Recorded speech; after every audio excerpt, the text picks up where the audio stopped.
अब ये जो फर्स्ट टॉपिक है एटॉमिक न्यूक्लियस, इसमें वही बेसिक कॉन्सेप्ट्स हैं जो आप लोग पहले से जानते हैं। जस्ट एक दफ़ा रिकॉल करवा देता हूँ जल्दी जल्दी में। आपको पता है कि न्यूक्लियस के अंदर दो किस्म के पार्टिकल्स होते हैं, प्रोटॉन्स और न्यूट्रॉन्स। ये अगर न्यूक्लियस है तो इसमें प्रोटॉन्स होते हैं और न्यूट्रॉन्स होते हैं। प्रोटॉन्स और न्यूट्रॉन्स दो किस्म के पार्टिकल्स होते हैं। और किसी भी एटम का जो एटॉमिक नंबर होता है, किसी भी एटम का एटॉमिक नंबर किस पर डिपेंड करता है? नंबर ऑफ, जी बताएं,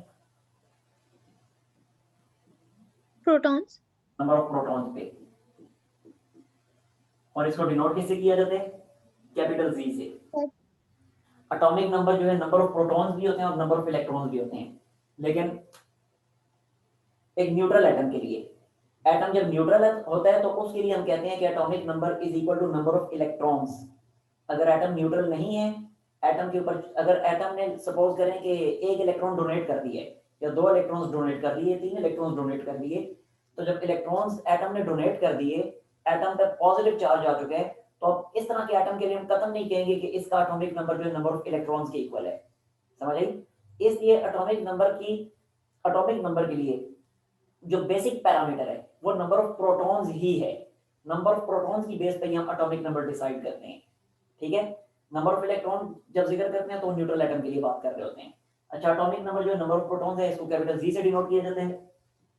नंबर ऑफ न्यूट्रॉन्स को एन से डिनोट किया जाता है। नंबर ऑफ न्यूट्रॉन्स, पता नहीं स्पेलिंग क्या है, जो भी है, मेरा ख्याल गलत लिख दिया मैंने। नंबर ऑफ न्यूट्रॉन्स को एन से डिनोट किया जाता है, जबकि मास नंबर जो होता है एटम का, उसको डिनोट किया जाता है कैपिटल ए से। मास नंबर या एटॉमिक मास नंबर एक ही बात है। ठीक है? और एटॉमिक मास नंबर जो होता है ये किसके इक्वल होता है? Number of protons plus number of neutrons. Atomic mass number of nucleus is always equal to number of protons plus number of neutrons. ठीक है? तो ये तो थी इसकी कुछ बेसिक्स, जो इस पूरे के पूरे टॉपिक में बस यही कुछ लिखा हुआ है, इसी चीज को डिफरेंट एंगल से एक्सप्लेन किया हुआ है। ठीक है? और नंबर ऑफ न्यूट्रॉन अगर फाइंड करने हो तो यहीं से देख लें, इसी इक्वेशन से नंबर ऑफ न्यूट्रॉन क्या होंगे। Atomic number, atomic mass number में से नंबर ऑफ प्रोटॉन्स को सब्ट्रैक्ट कर दें तो बाकी जो बचेंगे वो नंबर ऑफ न्यूट्रॉन्स ही होंगे। ठीक है? ये तो फर्स्ट टॉपिक है, इसको पढ़ लीजिएगा, कुछ भी इसमें ऐसी कोई लंबी जोड़ी बात नहीं है, वही सारे पुराने कॉन्सेप्ट्स हैं। नेक्स्ट है आइसोटॉप्स। आइसोटॉप्स के बारे में भी आप लोग पहले से जानते हैं, पर ये भी जल्दी जल्दी में एक दफा रिवाइज करवा देता हूँ कि आइसोटॉप्स जो हैं वो दो या दो से ज्यादा ऐसे एटम्स, दो या दो से ज्यादा ऐसे एटम्स एक दूसरे के आइसोटॉप्स कहलाते हैं अगर उनके एटॉमिक नंबर्स सेम हो और मास नंबर्स डिफरेंट हो। आइसोटॉप्स क्या होते हैं? Isotopes with different atomic number, with same atomic numbers, same atomic numbers. और सेम एटॉमिक नंबर्स का मतलब आपको पता है कि सेम नंबर ऑफ प्रोटॉन्स, तो same atomic numbers and different mass numbers, different mass numbers, same atomic number with different mass number. इसी तरह एक और इसकी डेफिनेशन क्या बनेगी वो भी देख लें, लेकिन उससे पहले अभी जो इक्वेशन मैंने लिखी थी एक दफा फिर मैं आपके सामने लिख देता हूं कि mass नंबर जो है that is equal to atomic number plus number of neutrons. अब जरा देखें, आइसोटॉप्स में अगर एटॉमिक नंबर सेम होते हैं, आइसोटॉप्स में अगर एटॉमिक नंबर सेम होते हैं, यानी अगर ये जी की वैल्यू सेम होती है और mass नंबर डिफरेंट होते हैं, यानी ये ए की वैल्यू डिफरेंट होती है, तो ये ए की वैल्यू एटॉमिक मास नंबर, ये फिर किस वजह से डिफरेंट होता है? डेफिनेटली नंबर ऑफ न्यूट्रॉन्स की वजह से डिफरेंट होता है। जब एटॉमिक नंबर सेम है और मास नंबर डिफरेंट है, तो मास नंबर्स का ये डिफरेंस किस वजह से आ रहा है? नंबर ऑफ न्यूट्रॉन्स के डिफरेंस की वजह से। तो इसलिए आइसोटोप की दूसरी डेफिनेशन ये भी बनेगी, same atomic number and different number of neutrons. ठीक हो गया? ये इसकी दूसरी डेफिनेशन आ गई। और एक तीसरी डेफिनेशन भी है, that is most important definition, और आप लोगों के लेवल पे वही वाली डेफिनेशन सूटेबल है जो अब मैं बताने वाला हूं आपको, क्योंकि अब आप लोग थोड़े से बड़े हो चुके हैं। देखें, एक चीज जरा गौर से देखिएगा, आप लोगों ने हाइड्रोजन के तीन आइसोटॉप्स याद कर रखे हैं, कौन कौन से? Hydrogen 1 1, hydrogen 2 1, hydrogen 3 1। मतलब प्रोटियम, ड्यूट्रियम, ट्रिटियम। अब ये तीनों के तीनों हाइड्रोजन जो हैं बिल्कुल क्लियर है आपके सामने कि इन तीनों के मैथ नंबर्स डिफरेंट हैं, एक का मैथ नंबर 1 है, दूसरे का मैथ नंबर 2 है, तीसरे का मैथ नंबर 3 है, लेकिन एटॉमिक नंबर्स तीनों भी सेम है। अगर एटॉमिक नंबर 1 से 2 हो जाए, अगर एटम का एटॉमिक नंबर 1 से 2 हो जाए, जैसे ये देखें जरा, ये मैं लिख देता हूं, हीलियम एटॉमिक नंबर 2 हो गया, तो जैसे ही एटॉमिक नंबर 1 से 2 हुआ तो एटम की नेचर ही बदल गई है, एटम हाइड्रोजन से हीलियम में कन्वर्ट हो गया। ठीक है, तो जैसे ही एटॉमिक नंबर चेंज होता है तो एटम की नेचर चेंज हो जाती है। तो इसका ये मतलब हुआ कि एटम की नेचर जो है वो डिसाइड होती है एटॉमिक नंबर की बेस पे। किसी भी एटम की नेचर एटॉमिक नंबर की बेस पे डिसाइड होती है। यहां मैं लिख देता हूं, atomic number decides, atomic number decides the nature of atom. Atomic number है जो एटम की नेचर को डिसाइड करता है। अच्छा जरा देखें, जब तक एटॉमिक नंबर सेम है, सॉरी, जब तक एटॉमिक नंबर सेम है उस वक्त तक एटम की नेचर भी सेम है, एटम हाइड्रोजन का ही था। तो फिर आइसोटोप्स को मैं ऐसे भी डिफाइन कर सकता हूं कि atoms atoms of same kind, atoms of same kind with different mass numbers, with different mass numbers, या फिर with different number of neutrons। एक ही बात है जी। ये लास्ट डेफिनेशन जो मैंने लिखी है समझ आई, इसमें कोई मसला तो नहीं है? Yes, sir. क्लियर है बिल्कुल। अच्छा इसी तरह नीचे आपके सामने कार्बन के भी 4 आइसोटोप्स लिखे हुए हैं, कार्बन 11 6, कार्बन 12 6, कार्बन 13 6, कार्बन 14 6 वगैरह वगैरह। तो ये था टॉपिक आइसोटोप्स का, जिसमें जस्ट एक यही नई चीज आप लोगों ने सीखी है, एटम ऑफ, ये जो लास्ट डेफिनेशन मैंने लिखी है ये एक नई चीज थी आपके लिए, जो आई थिंक इससे पहले आप लोगों ने नहीं पढ़ी थी। तो इस टॉपिक में यही था। अच्छा मुझे बताएं कि मैस स्पेक्ट्रोग्राफ इंक्लूडेड है या नहीं है? नहीं। नहीं है, बस इसको छोड़ दें, फिर आगे चलते हैं। न्यूक्लियर मैसेज वगैरह,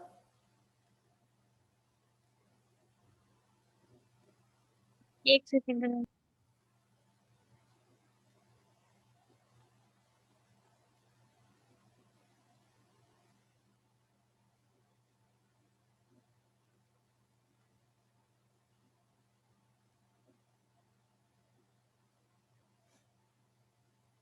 नहीं, ये भी नहीं है। नहीं है? अच्छा math defect and binding energy है। अच्छा ठीक है, फिर मैं इसकी तरफ आ रहा हूँ, mass defect and binding energy की तरफ। तो देखें जरा, ये स्क्रीनशॉट लेना तो ले लें। है तो वैसे इसमें कुछ भी ऐसा नहीं है, मिटा दूं? Yes, sir. Yes, sir.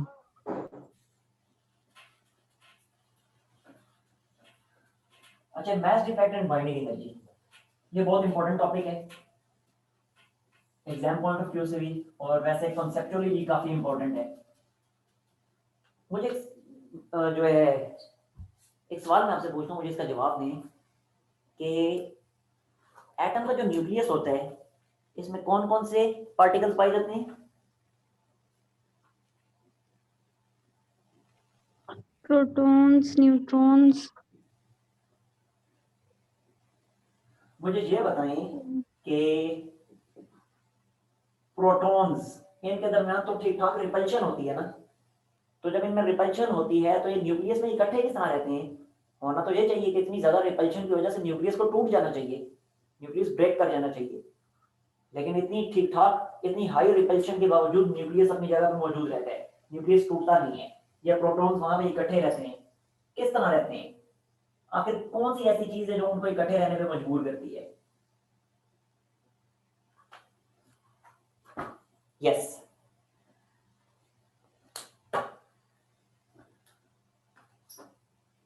हाँ जी,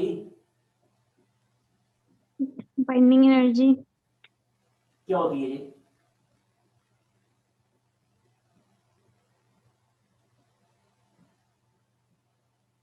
क्या होती है बाइंडिंग एनर्जी?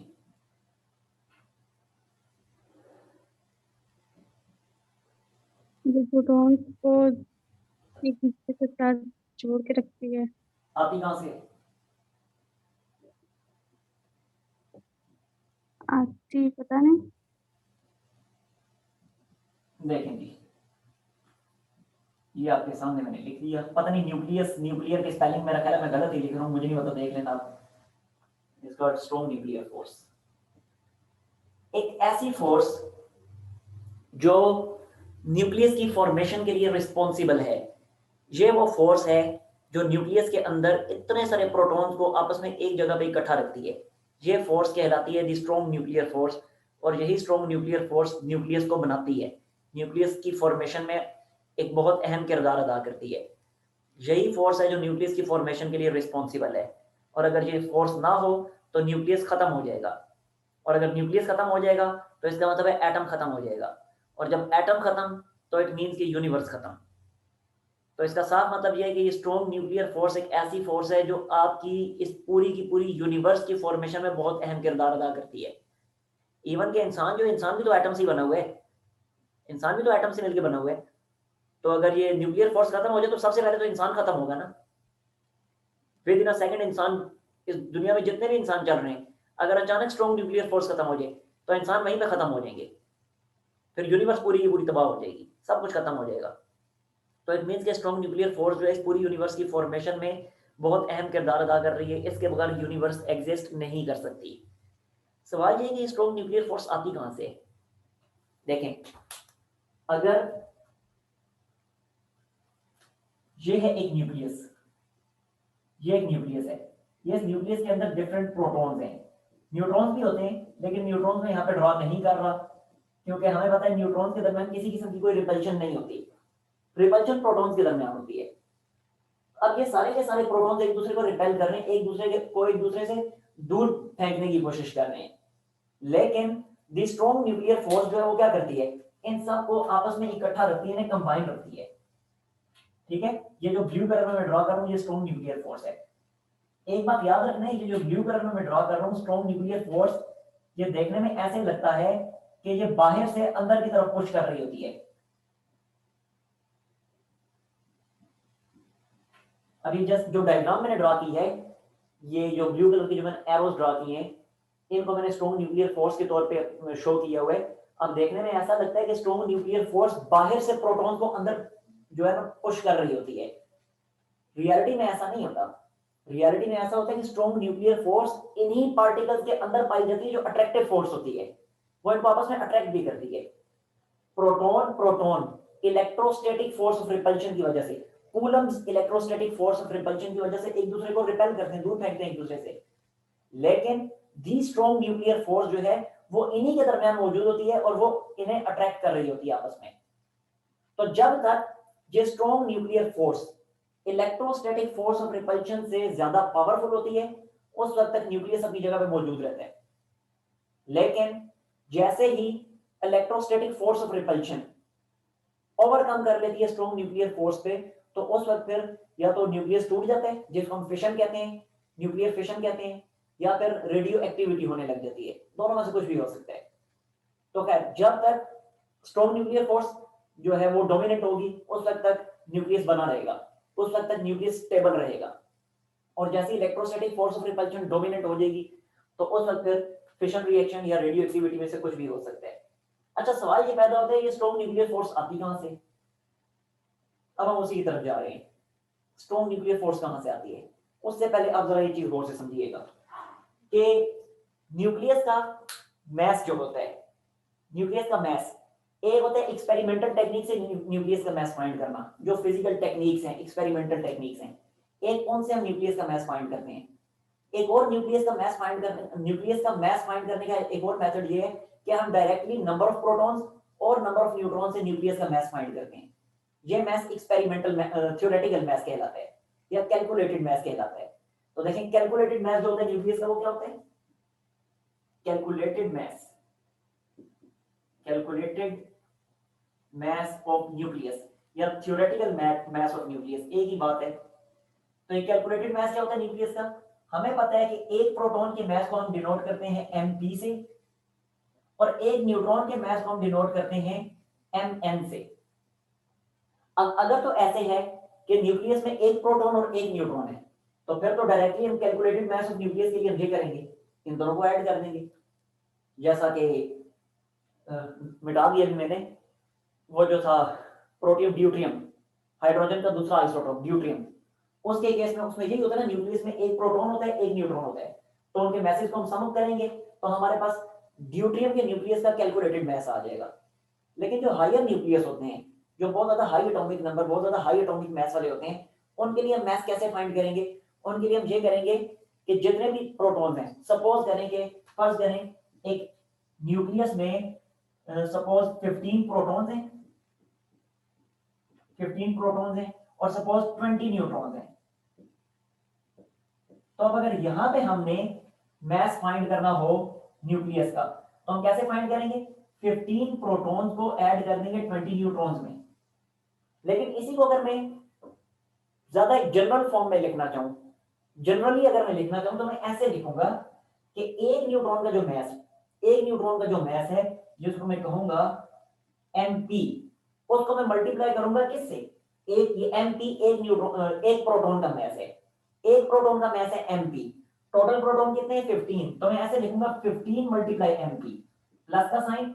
इसी तरह एक न्यूट्रॉन का मास है, उसे मैंने कहा हुआ है mn, और टोटल 20 न्यूट्रॉन्स हैं, तो मैं लिखूंगा 20 मल्टीप्लाई mn। ठीक है, मजीद आगे देखें, हमें पता है कि प्रोटॉन नंबर्स, जिसको एटॉमिक नंबर भी कहा जाता है, उसको डिनोट किया जाता है जी से। तो 15 यहाँ पे एटॉमिक नंबर है ना, टोटल 15 प्रोटॉन्स हैं, तो नंबर ऑफ प्रोटॉन है मींस कि एटॉमिक नंबर है, तो 15 की जगह मैं लिख दूंगा जीएमपी, जबकि इस स्पेसिफिक केस में जी की वैल्यू है 15। ठीक हो गया, और आगे इसको मैं क्या लिखूंगा? 20 क्या नंबर ऑफ न्यूट्रॉन्स है, और हमें पता है कि नंबर ऑफ न्यूट्रॉन्स को डिनोट किया जाता है कैपिटल एन से, तो मैं यहाँ लिख दूंगा कैपिटल एन इनटू mn। अब यही चीज मैं यहाँ पे लिखूंगा, जरा देखें कैलकुलेटेड मास ऑफ न्यूक्लियस क्या होगा? एक प्रोटॉन का के मास को, एक प्रोटॉन के मास को मल्टीप्लाई करेंगे टोटल नंबर ऑफ प्रोटॉन से, और एक न्यूट्रॉन के मास को मल्टीप्लाई करेंगे टोटल नंबर ऑफ न्यूट्रॉन से, और इनको सम अप करेंगे तो हमारे पास न्यूक्लियस का कैलकुलेटेड मास आ जाएगा। कितनी बात समझ आई? Clear sir. हाँ जी। अच्छा, ये तो है न्यूक्लियस का कैलकुलेटेड मास। अब न्यूक्लियस का एक्सपेरिमेंटल मास क्या होता है? वही जो एक्सपेरिमेंटल टेक्निक्स के साथ फाइंड किया जाता है। अच्छा, अब जब न्यूक्लियस का हम जब भी मास फाइंड करते हैं, एक्सपेरिमेंटल मास और कैलकुलेटेड मास, तो जब भी उनको कंपेयर किया जाता है हमेशा कैलकुलेटेड मास एक्सपेरिमेंटल मास से ज्यादा आता है। न्यूक्लियस का कैलकुलेटेड मास हमेशा न्यूक्लियस के एक्सपेरिमेंटल मास से ज्यादा आता है। ये मैं चीज यहाँ पे लिख भी देता हूँ कि this calculated mass of nucleus is always greater than experimental mass of nucleus.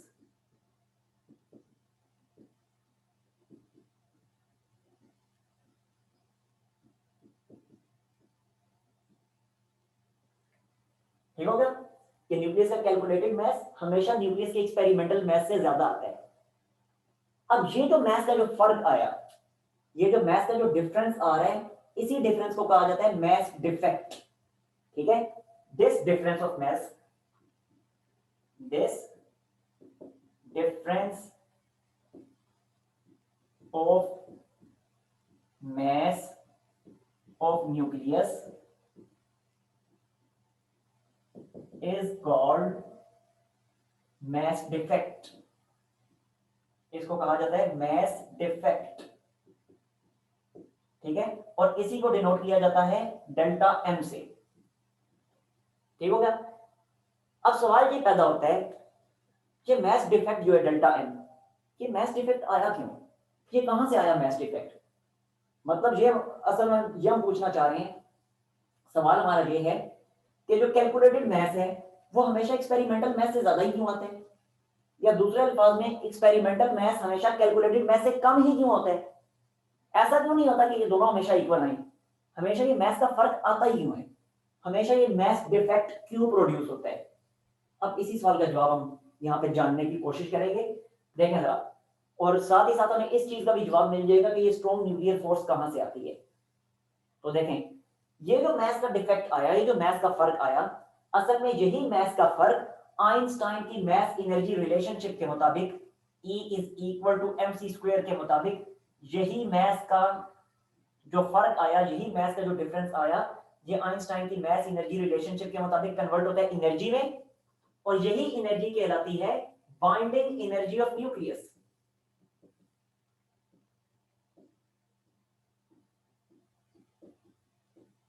ठीक हो गया? यही एनर्जी न्यूक्लियस की बाइंडिंग एनर्जी कहलाती है, यानी ये वो एनर्जी है जो इस न्यूक्लियस को बाइंड करके रखती है, जो इस न्यूक्लियस के अंदर प्रोटॉन को ग्रिप करके रखती है। अगर ये बाइंडिंग एनर्जी खत्म हो जाए तो nucleus with in a second बिल्कुल टूट जाएगा, खत्म हो जाएगा। ठीक है? और यही बाइंडिंग एनर्जी इस स्ट्रॉन्ग न्यूक्लियर फोर्स के लिए रिस्पॉन्सिबल है, क्योंकि मुझे तो पता है आप लोगों को कि अगर आप लोग खाना खाएंगे, आपके अंदर एनर्जी होगी तो आप फोर्स लगा सकते हैं। अगर जिस्म के अंदर से एनर्जी खत्म तो कोई फोर्स हम नहीं लगा सकते। तो यहां भी ऐसे ही है।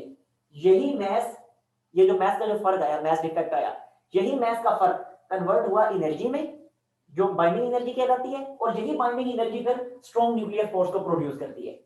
तो ये है स्ट्रॉन्ग न्यूक्लियर फोर्स का ओरिजिन, यहां से आती है ये स्ट्रॉन्ग न्यूक्लियर फोर्स, और यही स्ट्रॉन्ग न्यूक्लियर फोर्स इस न्यूक्लियस को ग्रिप करके रखती है। क्लियर? इतनी बात समझ आई? Yes sir. अच्छा, अब जरा देखें आपकी बुक में जो पूरे का पूरा एक्सप्रेशन लिखा हुआ है मैथ डिफेक्ट का, वो भी आपके सामने मैं लिख देता हूँ। अब तो काम बहुत आसान हो गया। तो मैथ का ये जो फर्क है, अभी मैंने आपको बताया, ये जो मैथ का फर्क है, ये किस किस के दरमियान फर्क है? न्यूक्लियस के कैलकुलेटेड मैथ और न्यूक्लियस के एक्सपेरिमेंटल मैथ के दरमियान फर्क है। ठीक है? तो यहाँ पे मैं लिख देता हूँ delta M is calculated mass, calculated mass minus experimental mass, EXP, experimental mass is equal to calculated mass क्या है, ये आपके सामने पूरा मैंने लिखा, जो होता है कैलकुलेटेड मैथ, ZMP, यानी number of protons, V number of protons multiply mass of single proton plus number of neutrons multiply mass of single neutron. ठीक है? माइनस एक्सपेरिमेंटल मैथ, न्यूक्लियस से जो एक्सपेरिमेंटल मैथ है उसको डिनोट किया जाता है MN से। आई थिंक आपकी बुक में MN ही होगा, एक मिनट में देख लेता हूं, मगर जिससे भी डिनोट किया जाता है, जस्ट आपको कॉन्सेप्ट डिलीवर करना है। मैंने MAZ लिखा हुआ है आपकी बुक में, MAZ लिखा हुआ है, तो MN लिखे MAZ लिखे फर्क इससे कोई नहीं पड़ता, तो खैर आपकी बुक के अकॉर्डिंग मैं चल लेता हूँ। MAZ means this is the experimental mass of nucleus and this is the calculated mass of nucleus। ठीक है? अब यही डेल्टा M जो है, ये आइंस्टाइन की मैथ एनर्जी रिलेशनशिप इसके मुताबिक एनर्जी में कन्वर्ट होगा। मतलब जब ये रिलेशनशिप हम यूज करने लगेंगे तो डेल्टा M की ये पूरी की पूरी जो वैल्यू आई है, इसको यहाँ पे डेल्टा M की जगह हम पुट करेंगे, c स्क्वायर से मल्टीप्लाई करेंगे, and then we will get the required bonding energy of nucleus. हाँ जी, अब मुझे बताएं इस टॉपिक में कोई मसला? जी क्लियर है ये? Yes sir. स्क्रीनशॉट ले लें फिर इसका। अच्छा, पिछले पेज पे एक ग्राफ भी ड्रा हुआ है, उस ग्राफ के बारे में मैं आपको बता देता हूँ, लेकिन पहले स्क्रीनशॉट लें।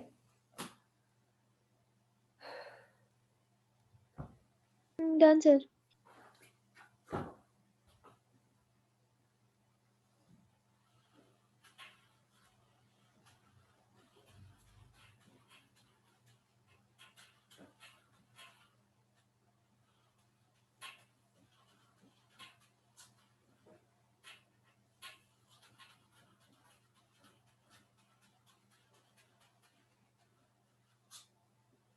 देखें जी, अब ये जो ग्राफ यहाँ पे कर रखा है बुक में,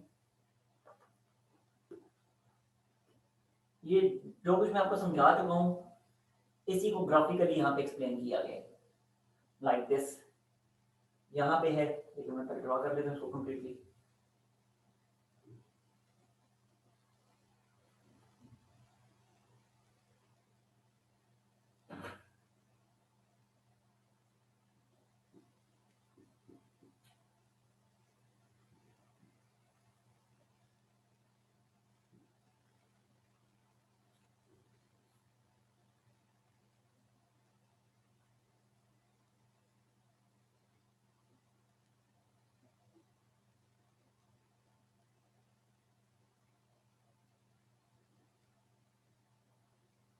अच्छा देखें, ये दो पैरामीटर्स के दरमियान ग्राफ ड्रा किया गया, एक है मास नंबर, ठीक हो गया, और दूसरा है binding energy per nucleon, binding energy per nucleon.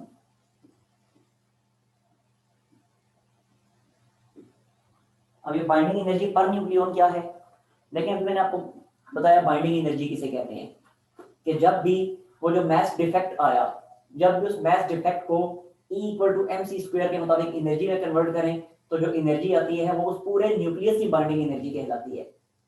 अब न्यूक्लियस में जाहिर सी बात है कोई एक पार्टिकल तो नहीं है, काफी सारे पार्टिकल हैं। कितने पार्टिकल हैं न्यूक्लियस के अंदर? पार्टिकल्स की तादाद कितनी होती है? ए, क्योंकि हमें पता है कि ये ए जो है यही होता है मैस नंबर। मैस नंबर का मतलब number of particles in nucleus, पता है आपको, number of protons plus number of neutrons, अभी बताया भी था, number of protons plus number of neutrons, ठीक है।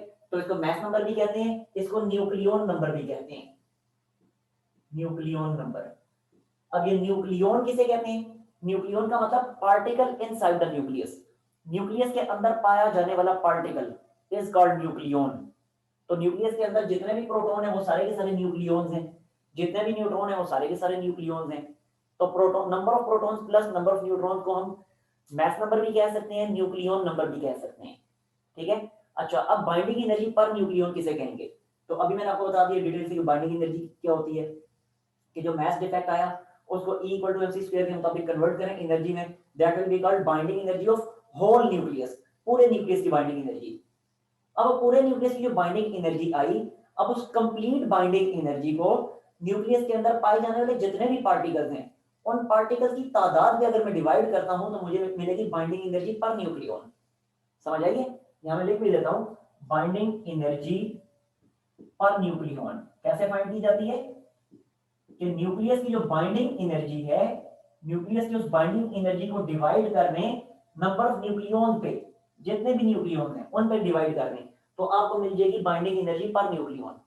तो यहाँ पे एक पैरामीटर तो ये मैस नंबर, दूसरा parameter binding energy per nucleon, एक न्यूक्लियन की बाइंडिंग एनर्जी, ठीक है।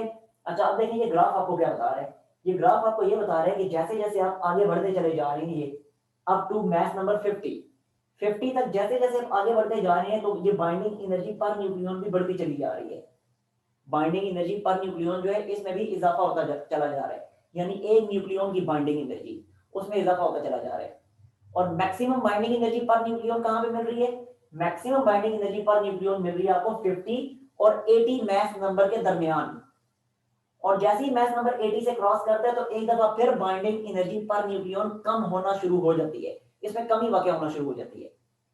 अब सवाल है कि है क्या बाइंडिंग एनर्जी पर न्यूक्लियन, ये हमें किस चीज के बारे में इंफॉर्मेशन प्रोवाइड कर रही है? तो असल में binding energy per nucleon, binding energy per nucleon जो है ये एटम सॉरी न्यूक्लियस की स्टेबिलिटी के बारे में इंफॉर्मेशन प्रोवाइड करती है। तो binding energy per nucleon, binding energy per nucleon is measurement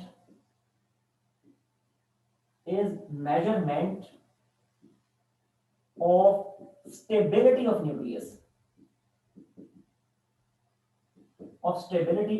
nucleus, ये न्यूक्लियस की स्टेबिलिटी की मेजरमेंट है।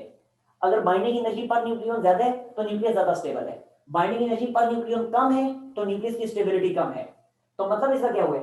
मतलब इसका यह हुआ इस ग्राफ का कि जब तक हम 0 से लेकर 50 तक जैसे जैसे हम आगे बढ़ते चले जाते हैं, 0 से जैसे जैसे हम मैस नंबर 50 तक इंक्रीज करता चला जाता है तो एटम की न्यूक्लियस की स्टेबिलिटी में इजाफा होता चला जाता है, ठीक है। और मैक्सिमम स्टेबिलिटी कहां पे मिलती है? मैस नंबर 50 और मैस नंबर 80 के दरमियान। और उसके बाद जब 80 से मैस नंबर कम होना शुरू होता है तो अब स्टेबिलिटी न्यूक्लियस की कम होनी शुरू हो जाती है, ठीक हो गया। अच्छा, कहां पे आके न्यूक्लियस की स्टेबिलिटी डिस्टर्ब होती है? अब ये टॉपिक खत्म हो चुके हैं, अब मैं एक्स्ट्रा इंफॉर्मेशन आपको दे रहा हूं। कहां पे आके न्यूक्लियस की स्टेबिलिटी डिस्टर्ब होती है? ये आप लोगों को आई थिंक पता होगा कि न्यूक्लियस की स्टेबिलिटी जब न्यूक्लियस का atomic number, not mass number, यहां पे मैस नंबर डिस्कस किया गया है, ठीक है, यहां मैस नंबर डिस्कस किया गया। स्टेबिलिटी डिस्टर्ब कब होती है न्यूक्लियस की? जब न्यूक्लियस का एटॉमिक नंबर 82 क्रॉस करता है, 82 से अबव जाता है तो अब न्यूक्लियस की स्टेबिलिटी कम होनी शुरू हो जाती है। अब वो न्यूक्लियस जो है वो किसी भी वक्त फिशन भी कर सकता है, टूट भी सकता है, या किसी भी वक्त अपने अंदर से रेडियो एक्टिव रेडिएशन एमिट कर सकता है। तो 82 तक जो है वो स्टेबल न्यूक्लियस होगा और 82 के बाद उसकी स्टेबिलिटी वो कम होनी शुरू हो जाती है, उसकी स्टेबिलिटी डिस्टर्ब होनी शुरू हो जाती है। ठीक हो गया? तो ये आपका टॉपिक खत्म हो गया। अब इसमें कोई मसला है तो डिस्कस कर लें।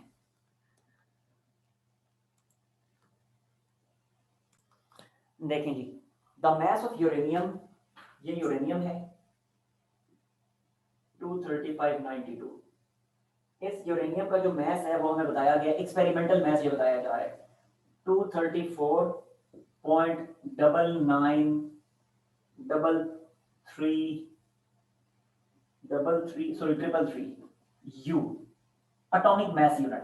एटॉमिक मैस यूनिट में किलोग्राम्स में नहीं है, ये जो माइक्रो लेवल पे जब मैसेज हम कंसीडर करते हैं ना, यानी एटॉमिक लेवल पे, तो फिर किलोग्राम्स की बजाय ज्यादा अप्रोप्रिएट यूनिट यही बना होता है यू। सिर्फ यूनिट भी इसको कहते हैं और एटॉमिक मैस यूनिट भी कहते हैं, AMU। AMU भी लिखा जाता है और बाद में भी यू भी लिखा जाता है, एक ही चीज के दो नाम है ये। तो खैर ये इस यूरेनियम के न्यूक्लियस का ये आपके सामने एक्सपेरिमेंटल मैस लिखा हुआ है। अब यहाँ पे मैस ऑफ प्रोटॉन हमें बताया गया कितना है, वो भी एटॉमिक मैस यूनिट में बताया गया। Mass of proton, mass of proton कितना बताया गया, ये है 1.00728 यू, ये मैस ऑफ प्रोटॉन है। इसी तरह mass of neutron,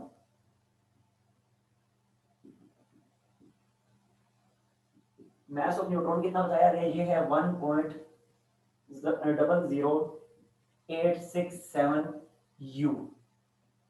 calculate the binding energy per nucleon, binding energy per nucleon ये हमें फाइंड करनी है फिर इसी न्यूक्लियस के लिए।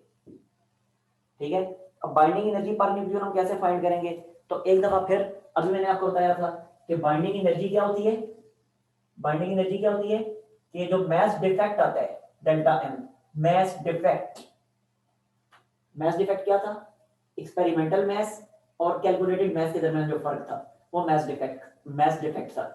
अगर इस मैस डिफेक्ट को मल्टीप्लाई कर दिया जाए सी स्क्वायर से, यानी आइंस्टाइन की मैस एनर्जी रिलेशनशिप के मुताबिक मैस डिफेक्ट को सी स्क्वायर से मल्टीप्लाई करें तो आपको जो एनर्जी मिलेगी that will be called binding energy. और उसी बाइंडिंग एनर्जी को अगर डिवाइड किया जाए जो है नंबर ऑफ न्यूक्लियॉन से, तो आपको मिल जाएगी बाइंडिंग एनर्जी पर न्यूक्लियॉन।